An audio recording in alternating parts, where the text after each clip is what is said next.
Happy Monday, folks. Welcome to First Coast Living. I'm Curtis Dvorak. And I'm Hattie DeJamal. And today's a very special Monday. It's Martin Luther King Jr. Day, a day that celebrates the life and achievements of the civil rights leader. And that's right. The history of the civil rights movement is filled with events we've all learned about in cities like Birmingham, Alabama, Albany, Georgia, Selma to Montgomery March, Alabama. Much happened there, but also Washington, D.C. But most people don't realize that Jacksonville also has a very disturbing yet underrepresented past when it comes to civil rights history. And joining us today to discuss this is Dr. RUDY JAMISON, Jr. He's the Assistant Director of UNF's Center for Urban Education and Policy. Welcome to the show. Thank you for having me. This is something you deal with every day, and I studied history, and Black Studies was one of my minors, but it's amazed me that so many people in Jacksonville don't know the civil rights history of our city and the things that happened here. Yeah, when you think about civil rights and its history, a lot of that information was blocked out. Nationally, not only do we have to recognize a Martin Luther King Jr., but organizations like the Student Nonviolent Coordinating Committee, CORE, Urban League, NAACP, as well as A. Philip Randolph, all of them contributed to civil rights nationally. When we think about that contextualized locally, Axe Handle Saturday was the resistance of systems of oppression. And one of those systems were the denial of black folk to eat at lunch counters here locally. And you think about a 16-year-old president of the NAACP Youth Council leading the sit-ins in order to resist those systems of oppression and being attacked by 200 white men, some of which were wearing Confederate uniforms.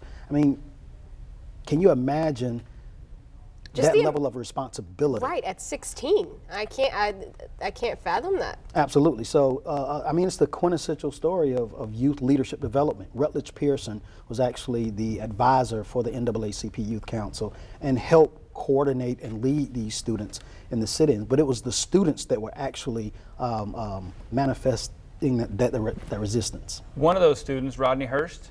Rodney Hurst. Rodney Lawrence Hurst Sr. He was there as well in the sit-ins, and we actually, First Coast News had a chance to sit down with him a couple of years ago on one of the dates commemorating this, and this was his recollection.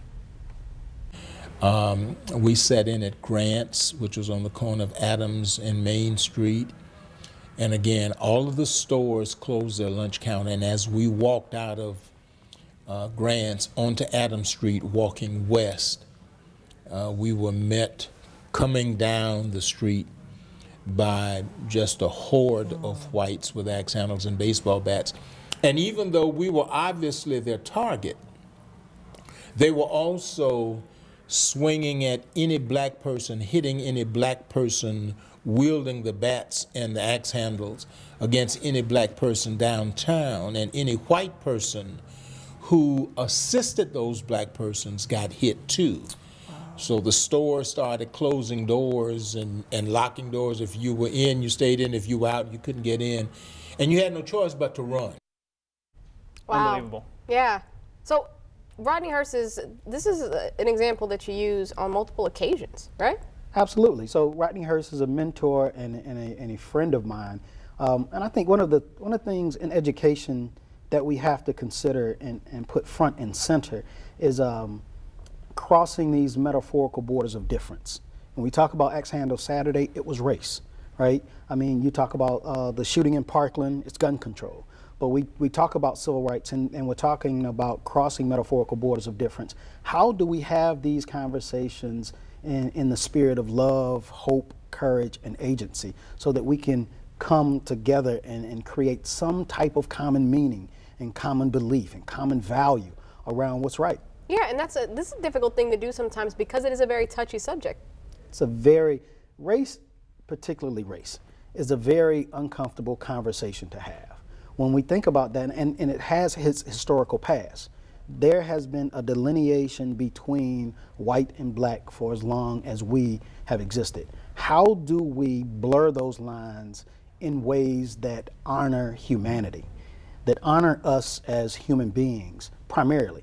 And then we can come to a common meaning and start to have discussions around what we believe and value. It's something we should do every day, but obviously today is one of those days where we think about stuff like that, and it's like this, reminded that these conversations need to take place. But something you grew up, you know, not even a mile from here in the East Side, and something you guys are doing in the East Side Coalition is you're trying to remind people of our past, but also move forward with love and positivity and art.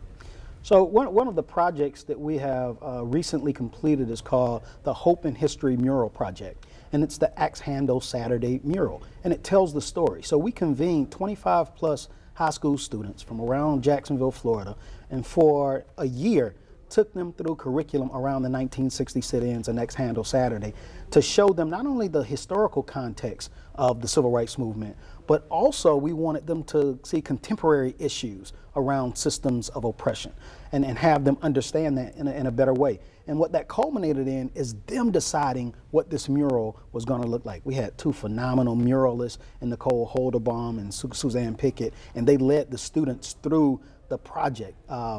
We're gonna talk to Suzanne right after this commercial, and we're gonna talk more about that mural because it is something I drive by every single day, and it's absolutely powerful and remarkable. So appreciate your time, man. Appreciate what you're doing in our city. Absolutely. Thanks for having me. So much.